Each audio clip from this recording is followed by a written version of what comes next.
Welcome back to the Media Boat Podcast, where we talk all things content creation. So no matter if you're using a big budget cinema camera or shooting on your iPhone, we're here to provide you with practical knowledge for the next time that you press record. Today, we are here in Studio Space MKE, and we have an amazing guest. This guy is a jack of all trades. He's a director, a filmmaker, a producer, all the above. And when shit hits the fan, you want him in your back corner. Today, we've got none other than the great Max Howser. Oh, wow, that's quite the intro. Thanks. Yeah, it's cool to be here. Yeah, what's up, man? Thank you for coming. This was a long time in the making. We've been trying to get you out here. Finally worked out. No, it's it's always busy, especially when every day is completely different. So it's hard to like land the fun things, and now I get to have a little more time to do the fun things. So that's been exciting. Yeah, I'm glad to have you here. Get to celebrate you a little bit and just talk some filmmaking, bro. That's all I know. Yeah, that's all you know. I'm pretty bad at everything else. Oh no, man, you're amazing. You are one of those people, I think, that this like runs in your blood, and you were born to be a filmmaker. Can you just talk to me about like your first memories of like, oh, I'm interested in recording things or telling stories? Like, when did that kind of start for you? Wow. I mean, how long could we go on this? When I was young, I was like glued to a TV. This would be like 99-ish and around there. But at like 6 years old, I was watching Monster Squad, and I was like, dude, I love this. It's old monsters and weird effects and things, like a lot of Mystery Science Theater. And I was like, I want to do that. And I remember telling my mom that, and she was like, well, I guess you could do football or you could do whatever. And I guess we'll try this out. So I started doing like random acting gigs, and that was like when I was like 6. So like this would be like 2000. And my mom, on just like a dial-up internet connection in Iola, Wisconsin, like had no idea what she was doing. Essentially a single mother kind of thing. And she found a way to get me all these different jobs, just scouring Craigslist, and we'd have to print MapQuest directions off and like drive the two of us to Minneapolis and stuff and all over. And so I started booking jobs, and I was working with Harley Davidson, and then I started doing like movies in Minneapolis. And because I was like a reliable kid, which I guess wasn't super common, I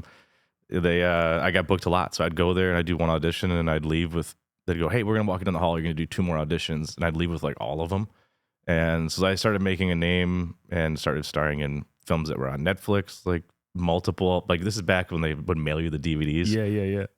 But we were like one of the first movies in the streaming platform, so that's kind of neat. But yeah, so I just did acting from like 2000 to 2010-ish. And I mean, I missed probably over 100 days of school. I was pretty much homeschooled, but my mom was driving and stuff. So it was like me teaching myself a lot. Mm-hmm. So I didn't get a lot of like interaction with like other kids and things. So that was hard. But so yeah, I grew up on sets every single day. Like if I wasn't on set, I felt like I wasn't where I was supposed to be. And then I got into high school, and I just wanted to drink beer and talk to girls like anybody else. And so I did that. And then I went to college. I was like, I think I should go behind the camera more. Like the acting's been fine. And that's when I went to school, and I didn't really enjoy my program, but I enjoyed the people I met. And from there, I just started making movies with friends that I had there. And from that point forward, we did a bunch of other like little things, and then we did a feature film that turned into a 6-picture deal. So then we shot 6 more feature films over the course of like 2.5 years. And then COVID hit, and then everything changed, and I got really introverted, and as did we all.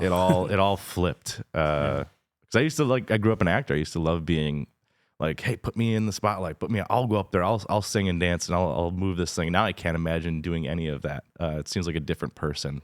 But that's interesting. Yeah, so that's kind of my background, is that it's really weird, and it comes from like a lot of, I don't know, it's not as common, I feel like. Yeah. I know we've talked a lot about some of your recent projects and things you're doing and things you've been working on for a long time. And one thing stands out to me, and I just really give you like a lot of praise for this, is to stick with, you're working on a documentary right now that you've been working on for a really long time. Yeah, like 10 years almost. Yeah. Can you tell us a little bit about what that is, and less about like the final part of what's coming from it, but like what you've learned through the process of covering a musician for so long? Well, The thing is, I started this project because Brett Newski was the first concert I ever saw when I was 16. I grew up in Iola, like I said, like a town of 1,000 people. So there's no one there. There's no live music except for like a drunk DJ at the bowling alley. And so my dad drove me 2 hours to Madison, and I was going to go see this big band. And I didn't really know there was this thing called like indie music where like there might only be a few people there. So I was like, this guy's as big as Pearl Jam. He's going to be the thing. Yeah. And I loved it. I actually filmed the whole set on my little flip video camera because I was having such a good time. And years later, then I would buy his CDs and I would listen to them all the time. They were always there throughout high school, throughout college when I'm like learning and developing. And his ethos has always been like, don't give up. It's always been this like, let your freak flag fly, like go do the crazy thing because like you only get one life. And he's got a really great saying it goes, going solo is better than being alone. And that always kind of resonated with me of like, you know, you might be doing all this by yourself, but you're going solo. It's exciting. And I remember looking at him and being like, man, that guy, he's traveling the world with just a guitar. He's lived in almost every continent. He travels all over the world and lives the most insane life that nobody else has lived. And So he's living this crazy life, and I thought, man, if I could do that someday with a camera, like if I could figure out how to do this, like just to make a living at it and see the world and live this wild life that I only get one of, somehow with this tool instead of a guitar. And then years later, I would approach him about doing a documentary, and I was like, I'd like to just follow you for like a year, go on one tour. Yeah. And when I got there, I realized immediately that I did not know what I thought I knew about being an artist, and I knew that to tell his story genuinely, I would really have to ride in the seat with him. So I said, let's do this. I'll ride with you. I'll stay where you stay. And if you cover those things, like I'll make this movie. And next thing you know, like I'm in Vietnam next to him, like on tour, and you're running along and you're stressed and you're panicking. And all of a sudden you have to stop and be like, holy shit, like 16-year-old me would lose his mind right now if he knew that he was on tour with his favorite musician and hero in the world on the other side of the world doing exactly what he thought he wanted to do. And then you realize that there's so much more to go. So how long through the process were you when you were like in Vietnam? That was probably like 2 years in maybe. Okay.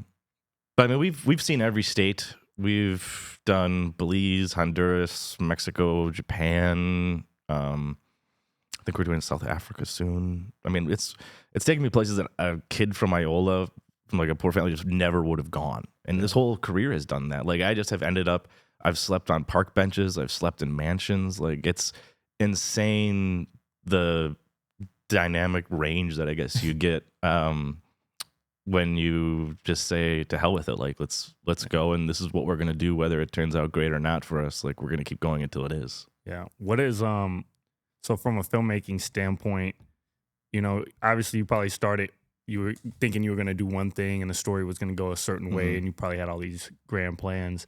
How have you been able to adjust your approach now that you've covered him for so long and the story of his life has changed so much? And how are you approaching that kind of change? Yeah. Well, I think the important thing as a documentarian is that it's not about your voice or your style as much. It's about being able to listen. And when I got in that car for that first time and we went on the trip, I realized that, like I said, I didn't know really a lot about what being an artist was. I had like the ideas of the stereotypical things, but to like truly live as a full-time artist was something that I was confused about. And so I had this opportunity to sit and ask him every question I could ever ask about future me, about what being an artist is, what he's learned. And through that process, I've been able to just grow myself. So it's like this film, yeah, it's about him, but it's also everything that I've ever wondered about being an artist. I just documented. And I hope that when I sit down and edit it now, I'm going to see these patterns. I'm going to be able to step back and go, oh, these are the themes that happened during that I didn't see at the time. And now from a bird's eye view, it like makes sense. So there becomes a very self-reflective part of it of like, oh, like, does this end well for me? You know, can I have a family? Can I have kids? Is it possible to do this? Am I stupid for doing this? You know? And throughout his story, I hope that I come away from it going, no, I'm not. I think that this is the right thing to do. And I think that you can live a very unconventional life and still be happy and be fulfilled. And there's a way to do that that, you may not be playing in giant theaters or something somewhere, but can you just make a living enough to make your art? That might be enough. Right. That's awesome, man. I think, doing something like that takes a lot of, intestinal fortitude to just go on the road and go for it. Not only as the artist, but not only as the artist, the musician, but you as a filmmaker, man. I'm sure it's been a huge sacrifice and, maybe made things hard, but the experiences you've gotten from that have, I think, developed you into the person that we know and that the audience knows. And Max, to me, like, you're someone that you have this like self-deprecating thing you do, but you're so confident when you actually make decisions and make moves, and it makes everyone else around you feel comfortable. And, it's like one of those things when you're around, you're like, it's going to get, like, I have this comfort that everything's going to be okay as a filmmaker. Wow. That's just something that I've noticed from you. Do you think that going on those type trips and being in, millions of situations when it comes to, making a film or just, problem solving, has that helped you? And where did that kind of start? Because I think one of your huge attributes is like, no problem's too big for you to solve and to figure out on set. It feels like they are. It's not easy to do. It scares the hell out of me. Just before this, like, I'm pacing around and I'm nervous as hell, and it's just talking to a guy I talk to all the time. But yeah, I think I try to describe myself because I do so many things. I'm like, well, what do I do? And I think the easiest way to describe it is just like, I'm a professional problem solver. I don't know how to make that financially viable, but I think that I just grew up, being a middle child and all these different things, that things didn't get done unless I just made it happen somehow. Like, no one was giving me opportunities. I had actually every reason not to have an opportunity. And I just didn't really agree with that. I thought that I saw this one person do it, which means I can do it. They might have had more money than me, or they might have had more resources, but I also have time and hard work. And if I put that in, I might be able to get there as well, because someone did it. Therefore, it is possible. Right. But so I think just from a background of like, if I don't figure this out, no one will. And that was a tough thing to adjust to, because, the first time that you're on set and like you're in charge of a large set, like you're juggling all these things, it can be intimidating. And you want to, like, someone's going to come up and ask you, like, hey, man, what do we do about this? Like, I got a question. And you go, oh, let me ask the guy. Yeah. And then you turn and you're like, shit, I'm the guy. Yeah. I got to answer this. And you just do that enough. And I think that you realize that if you solve the problem, it allows you to have more fun on set. Mm-hmm. And I only do this because I want to have fun on set. Like, that's where I feel at home. The worst day on set is better than the best day not. Right. So I'll keep problem solving. It also comes from a respect of other people. Like, I'm so thankful that anybody wants to give me their time, or that trusts me with their vision like you guys did, that I think I owe it to them to show up, to be reliable, and to make sure that the cast and crew, like, that they remember that they're doing this because they love it. That we chose this actively to be in the arts like this. And everyone's trying to force us out of it all the time. There's different pressures, but, if you can be on set and someone can build an environment that reminds you why you do this, like, I think that goes a long way, and that person might make their own thing, and it kind of snowballs from there. But just, this should be fun. Like, we're going to die someday. It should be fun. Yeah. This is the way that we can leave our impression, but also, I think a lot of times people get so caught up in, like, where do I want to be in 10 years and what's my goal? And, I want to be this big time director, on the red carpet or whatever it might be. But literally, and, I had this realization a little bit sometime last year. I was like, I'm living in the moment, the life that I designed and wanted, and I think a lot of times we forget that, what we have today and the process that we're going through, that's what you're working for. That's where you're living. Because if you move too far in the future, always, and the present feels like a blur instead of really, soaking it in. I feel like you do a great job of, like, compartmentalizing, like, this is what I love. Like, you always say that to me. Hey, let me know, man. I just want to be around. I want to be on set. and it's just the love for the game. You know, that resonates to me as an athlete. You know, I had that love for the game. I just want to be spikes in the dirt at the field. I don't care, you know. Yeah. I see that from you, like it's that same love, and I really, you know, gravitate towards it. And I think a lot of people do that are watching this right now. So kudos to you, bro. No, I mean that's why I love Milwaukee and you guys in particular. It's like I think that if you're gonna do things, that you should surround yourself with genuine people, people that are good, that care, and there's a lot of that in Milwaukee. You know, I've worked in almost every single state, which is crazy to think about, and Milwaukee is very different, and there is an authenticity to Milwaukee that just isn't anywhere else. There's more possibilities here with people. But, you know, it's going to be a harder road than, like, say, if you went to, like, a giant market or something like that. Right. So I appreciate that people stay here and that they do love it. And the people that are here are making that active decision to be here because they want to be here. And, you know, I'd rather build it's easy to look outside and go, man, it'd be so cool if I knew those people over there. I knew this person in this city. But I think that...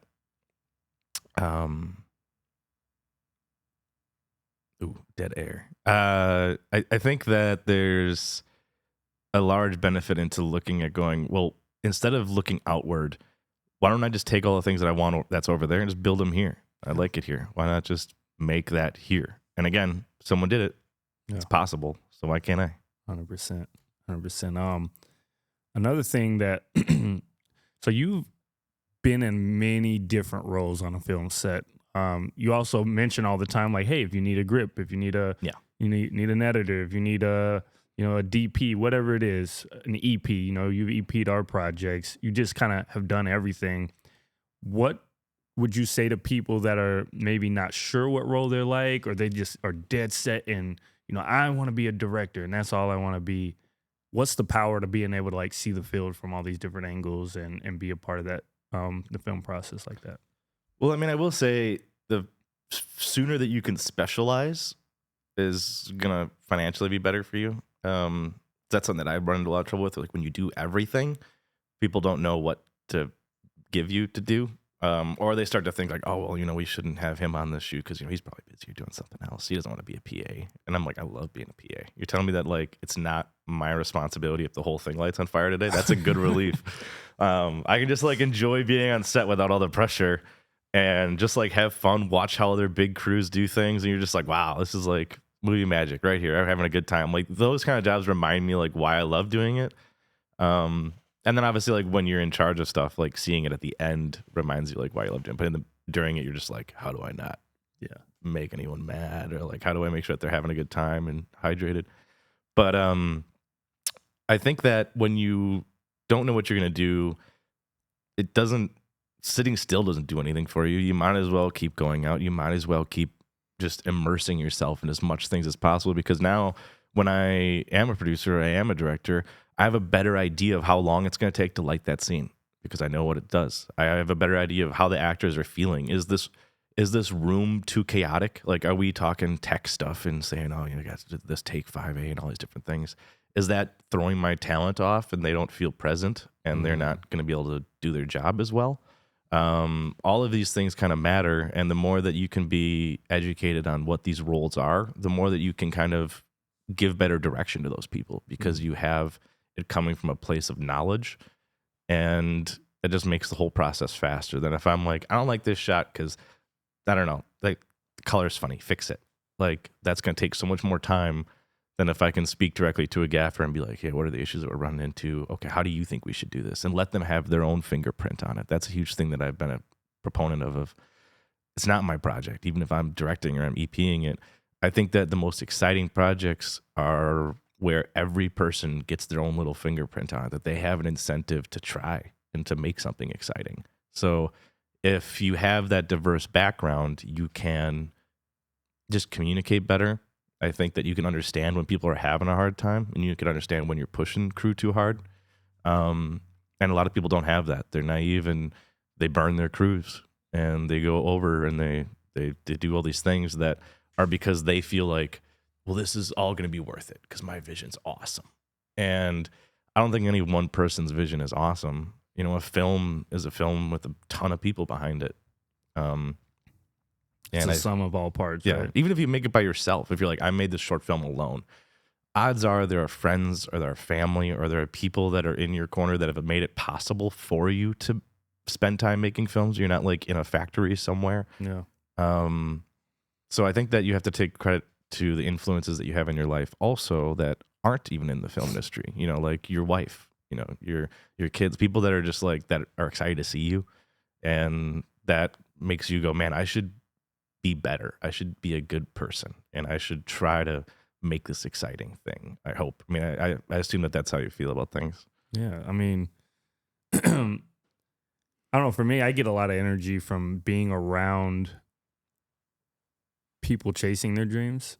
I think that's what's exciting. Anytime that we're working on a set or working with somebody and you just see that excitement from, you know, typically those are projects I want to be on.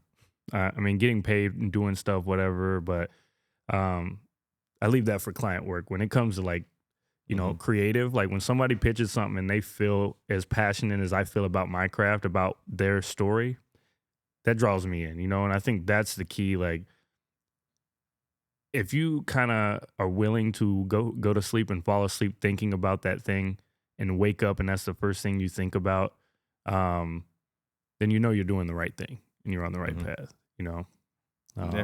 And you've taught me a lot about a lot of things. I think I sometimes have, and I try to do this, is sit back and just watch and listen. Because I know that most of the people in the room know way more than me. And I'm just want to be like soaking it in. And I just want to relate back to, there was a scene in Dreams Fuel Greatness that you came and whispered in my ear and you said, hey, I think, because we had a first time actor, Miles, and he had to do a very emotional scene. And you whispered in my ear, you said, I think we should remove all crew out of this room except for you and the DP and him. So you guys can get what you want.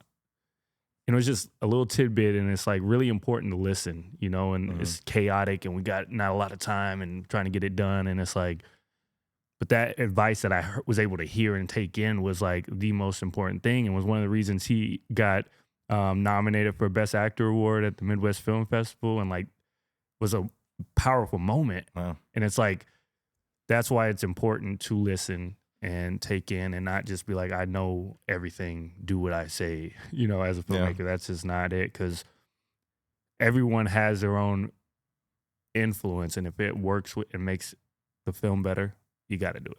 Well, I mean, all the planning that you're doing before a film is allowing you time to be present on set. The more that you can plan and prepare for, the more that you can be present and actually genuinely look at something and go, this isn't right, or this needs this. But if you're scrambling, you're just focused on like, did I get all the things in place? And you might have missed a really important detail. I mean, painters, you don't see like a painter inside the subway, you know, just like where it's chaos everywhere and they're trying to paint. Like, some art really needs you to be present. And I think that's something that I've had to really work at, and I'm still not very good at, but I'm trying to. And you need to afford yourself time on set to be present before take like 3 seconds and one, just appreciate where you are and like all these cool people, but then really look at what you're shooting and go, is this impactful? Is this actually saying something, or is it just me checking off what was on my list to get done today? That's awesome. That's awesome. Yeah, I 100% agree with you, man. It's a mental thing. It's a growth thing. I think as we mature, it's a little easier to understand reflection. The younger you can start to reflect, I think, is important. That's probably where the old soul people come from, because they can actually do that and not just get in the whirlwind of life. But speaking of the whirlwind of life, things are moving fast. This thing called AI. I don't know if you've heard of it. I don't know. I mean, I've been called AI. It's like absolutely insane. Is that what you're talking about? That's it. Obviously, it's a hot topic. Since the last time we filmed, it's gotten even more insane in our like pop culture and everyday, you know, content that we're seeing. Where do you stand on the usage of it? I think my big question, are you fully against it, or are there some scenarios when it comes to productivity or things that can be useful as a filmmaker, as an indie filmmaker? Where do you kind of stand on that world? before I answer this question, I need to drink 12 bottles of water. No, I think it's a tricky one because as a guy that has built it off of just like grit and just getting through it and problem solving, like these tools are super helpful, you know, to be able to use ChatGPT to just like ask it a question and be like, hey, what's, I don't know, just anything random. Like, what are two colors that go together? I don't know what example it would be, but you know, it's like an incredibly powerful tool, but I think that it's at odds for like humanity, and it's obviously really bad for the environment. And so I don't really enjoy using it for much, especially not like creativity wise. Like, I just don't like to use it. And I think that the more that I lean on that tool, the less that my actual skills are. And you start to think that you're better than you actually are because you're taking this like steroid. I mean, it's essentially like steroids to an athlete. Like, yeah, it's probably really awesome and it might put you somewhere, but is that something that you're actually capable of doing? And is it sustainable long term? And a lot of it is also just like wrong. I mean, a lot of the time when you ask it things like it's as an artist, we have a propensity, a lot of us, to like attention. You know, I liked it a lot when I was younger. Now it scares the hell out of me. Thank you, COVID. But I think that as an artist, if you are always seeking approval, you're always seeking validation. And now we're on social media with arts and you got to promote yourself. And it's easy to get caught in this like trap of creating another version of yourself on the internet. Yeah. And if you have this other thing that's constantly in your ear being like, you're correct, you're right, there's nothing wrong with what you're doing, you're going to be a worse artist. Yeah. And I think that the best art comes from like when you're not sure. I mean, there are tons of giant hit songs that someone never thought was going to be anything, you know, like Harness Your Hopes or things like that from Pavement. Like people just never thought that those would be things. They're on the B-sides album. And you have to give yourself the ability to make B-sides and to mess up. And AI is just too clean. Yeah. I think when I first like, because I would dive into it because I look at it kind of like the internet, like the people that didn't use the internet or were, you know, they kind of died off. And so as a business owner, I'm like, well, how can I implement it to keep me ahead of the curve, to help my clients to move forward? But then you hear I have children, right? And if they never learn how to be creative because it's always created for them, how can they, you know, that they have to follow in my footsteps, but how could they even have a mind that can conceptualize things when all they're used to is you know, putting it in a prompt? So I think that's where it does worry me as, you know, the father that I am. And just for myself, man, you get to the place where it's like, I don't know how to dream or visualize anymore. And I think that's the problem. Yes, I think there's some things that make, you know, the mundane tasks simpler. I've seen the AI short films or like commercial spec ads. They're super cool. That's kind of cool stuff. There is a creative niche there, but it's not filmmaking. It's also driving content so fast that you feel inadequate sometimes when you go on social media, and that's not great, you know, as a creator. So there's a bunch of goods and bads, I think, and I don't know if the good outweighs the bad yet. Yeah, I mean, we're gonna see. Artists will ultimately either make or break this thing. Like they'll figure it out. I wish that. I mean, I think AI could be great. You know, we should use it for medical things. We should use it for. I mean, obviously, don't replace doctors with it because it's wrong. I mean, we've all been to a self-checkout. Like, sucks. Yeah. But I think that we should realize that there's like I'm a problem solver. That's what I do. If I hand that over to something else, then what am I? Like, why do I even exist? And I think that when it comes to AI, like it's great. Put it in other things. Like have it figure out problems that I don't want to do. Not that like I like doing art. Let me do art. You know, take the other things that I don't want to do. Like scheduling the day. You could schedule my day. You could whatever. You know, do my taxes. Why can't you do my taxes, but you can make my movie? That's so stupid. Like make it do those things. But I don't see it useful as an art form for me. And that could be different from other people. And I'm not the end all be all. It's just for me, it doesn't work. I think that it's like anything. Right now, it's kind of become mainstream, so it's gonna have its moment. There'll be fatigue on it, and I think true artistry will always come back and rise back. Whether it feels like you hear people wanting to go shoot film and do that, the nostalgia of it. Being a human is gonna be nostalgia here soon. So I think in the next year or two, being personable on social media is gonna kill and be like the new currency because everybody's gonna be over AI reels over and over and over and over. Yeah. And it's like, do I have to go to the comments to make sure it's real or fake, or ask Grok, or do something to find out if this video is real?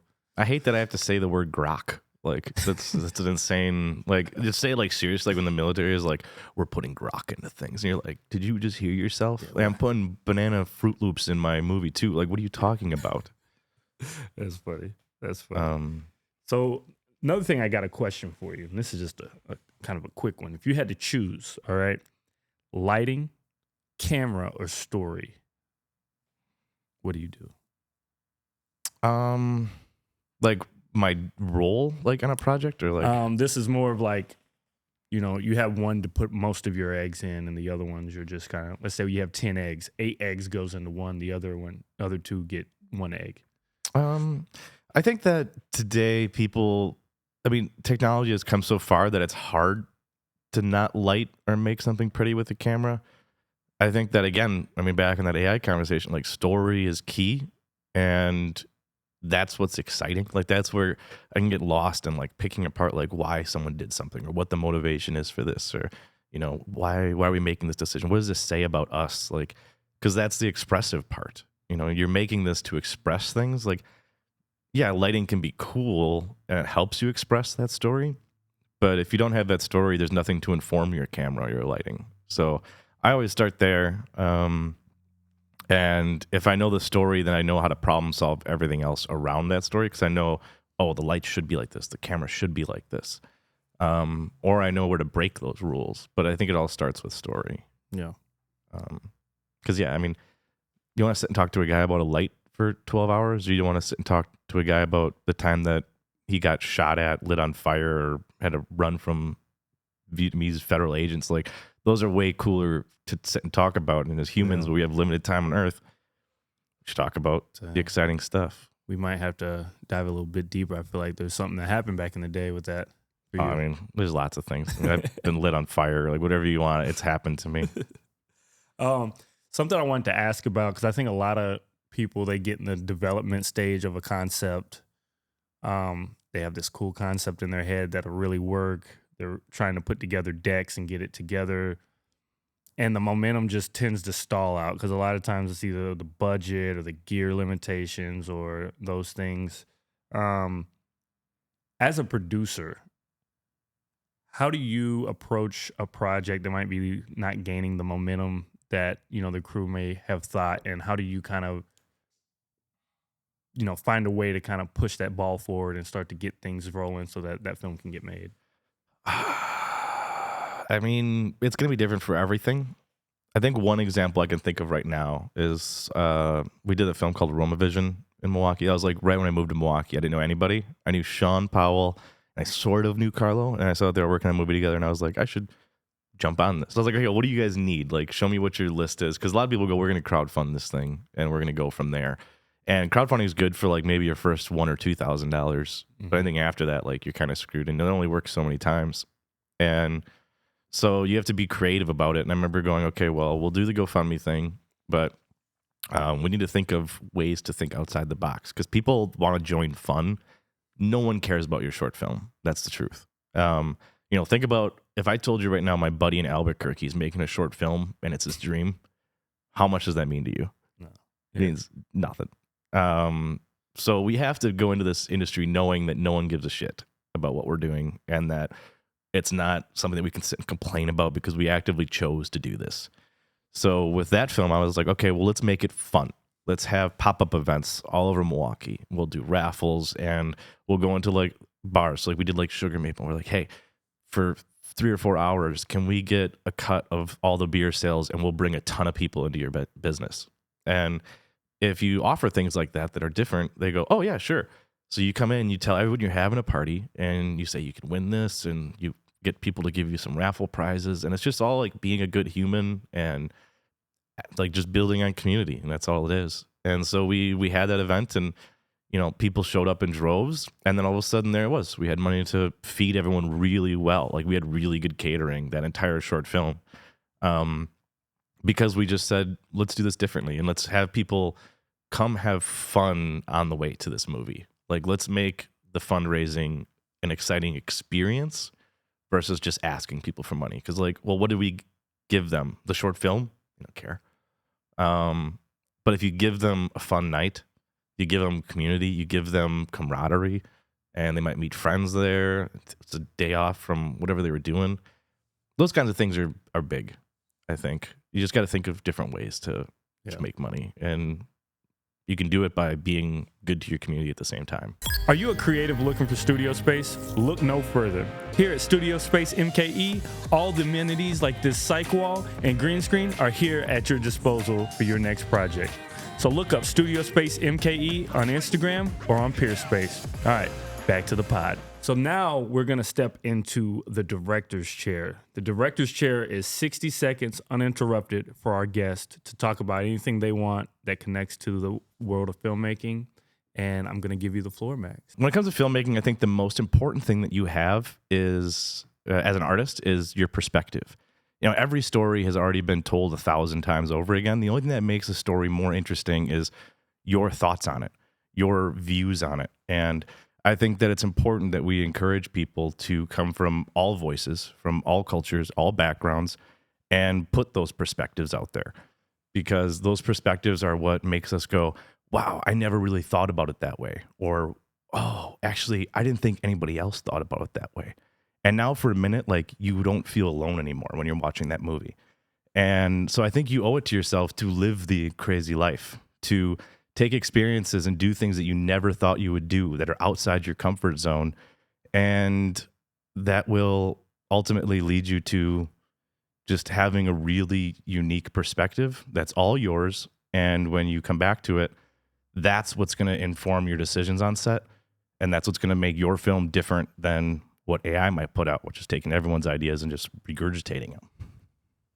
So, yeah, live the crazy life. I mean, I've been, like I said, shot at, lit on fire. I've run from federal, like I've done everything that there is to do, slept in houses with cults. Like there's all kinds of things that I've put myself into that I think has made it that I just have a different perspective. And I think that's all I really got. Yeah, we'll talk about the cult night on the After Hours podcast segment. We definitely have to. It's, yeah, it got dicey. Yeah, so perspective, and I think that's why you can give the same idea. Like we have to all shoot a film with a red door, so everybody find a red door and make a mini film. You'll get so many different styles and versions because everyone's perspective is different and their take on a simple subject or idea is completely different. And that's the beauty of filmmaking, correct? Yeah. I mean, look at you. I would say that you're a great filmmaker, not because you learned it and you put the hours in. I think that you're a great filmmaker because you were also a baseball player. You're also a dad. You're also a husband. You're also, all these other things. I think that all of those things add up to who you are, and that makes your voice unique. So when you make a story, if you're making it authentically, it's going to be interesting. And that's how I felt when you came to me with Dreams Fuel Greatness. As I said, this is a guy who's telling a story that's very personal to him, and he's putting his thoughts into it, and it's not to please anybody. It's just because it's a story that you wanted to tell. And at things like that, I was like, I'll go to the end of the earth for you. So thank you, man. I appreciate you, bro. I appreciate you. And filmmaking, I don't know, it's just such a beautiful blessing for me. I found it at a weird time in my life when I was anxious and worried, and I was literally paralyzed with anxiety because my baseball career was ending and I didn't know what I would do. I've been doing that for 20 years, 25 years, and I had no other self-worth other than swinging a bat and throwing a ball. And it kind of saved my life in a way, I mean, a huge way, saved my life. And now I can talk about it and it doesn't bother me. And it's allowed me to grow and become the man that I am now today. And so I'm just thankful. And I'm thankful for people like you who have given me so much knowledge and game and just, love, you know what I mean? And it's just been, that's what this podcast is about. It's a way that me and Eric celebrate the people that have impacted us, in a great way and have impacted this community, because there's a lot of people we don't know that we meet first time here too. So, I mean, thank you for coming on today. I'm not wrapping us up fully yet. I just wanted to give you your flowers before we move on and I forget. Well, thanks, man. Like I said, it's I love watching, how you guys keep growing and doing exciting things, and like I said, just doing it authentically, I think is huge. Yeah. And something I want to say real quick too. Don't be afraid to reach out and just say, "Hey, don't know you, like to meet you. Let's grab coffee." That's how we met. And I remember we just got together, met coffee, we talked, and I left the meeting. I go, "This guy is pretty freaking dope." Didn't know you from Adam the day before, So don't be afraid to reach out to people, say what's up, have a coffee, just chat. And there was no ulterior motives in our conversation. It was like, let's get to meet you. And I thought that was really cool, and it's flourished in something cool afterwards. But I think a lot of people are like, oh, I don't want to bother people, or reach out to folks, man, because you never know what kind of relationship will blossom from something like that. Yeah, I mean, we're human. I think that it's interesting to put all these things like, oh man, there's pressure from this guy. What if he thinks I suck or something like that? Or, we're all just monkeys, like space monkeys on this big rock flying through, endlessness. It's really not that big of a deal. And you should enjoy just having a conversation with another human. Just being like, oh, this is a nice person. I mean, I'm a weird guy, so I never have a big block. I'm usually more worried that they're going to be like, oh, that guy was strange.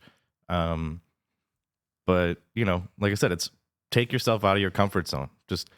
You may want to stay inside. Anxiety may want you to stay inside and not leave the couch or to do something, and make that effort to go meet someone new. I think that those opportunities are huge.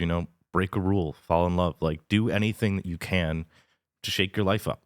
And in that chaos, you'll find something of a momentum. Yeah. Well, what do you have on the horizon? Are there any things you're working on that bring you joy right now that you're excited to kind of move forward or share?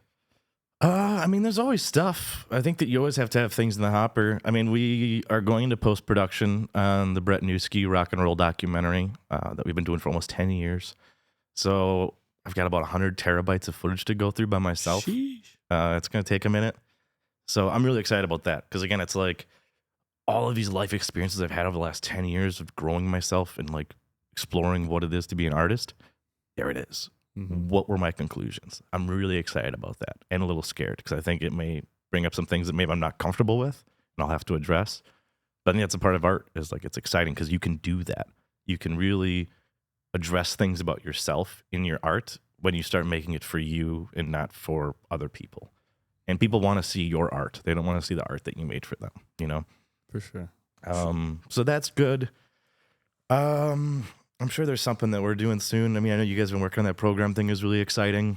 But yeah, I mean, there's new creative spaces going up in Milwaukee that I'm really excited about. There's the Roma Vision short film is coming out, which I know a lot of people in Milwaukee have been really excited to see. It took 2 years or something like that to get it edited, but I wanted to make sure I did everyone a good service in it, and was it was a hard shoot. Let's really make sure people are proud of this and do it right. So I bled and spent many hours on that.